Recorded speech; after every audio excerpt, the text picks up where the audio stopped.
My name is Brian, and I use the Oklahoma Tobacco Helpline.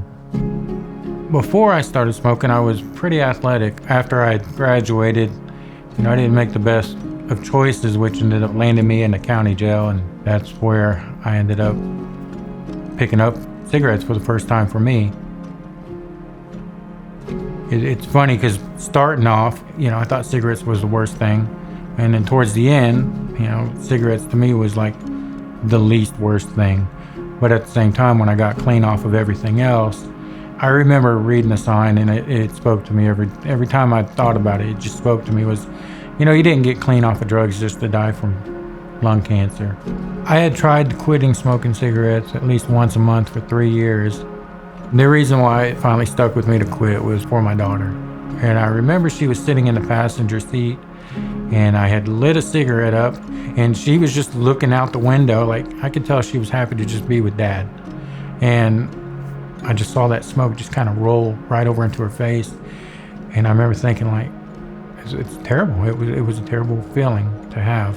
And I had decided that I was going to put an honest effort into quitting. The Oklahoma Tobacco Helpline definitely helped me out with the stopping, as far as giving me the assistance that I needed. I remember when the patches showed up on my front porch, I honestly wasn't happy.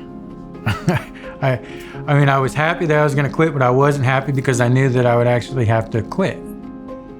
And I thought, no, I'm going to do this. I'm going to do it. And so I ended up putting the patch on while I was at work. And basically it started my journey from there.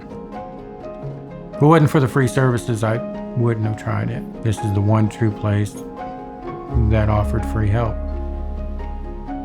Life is completely different since I've been tobacco free, not only financially, but health-wise. I'm a lot happier.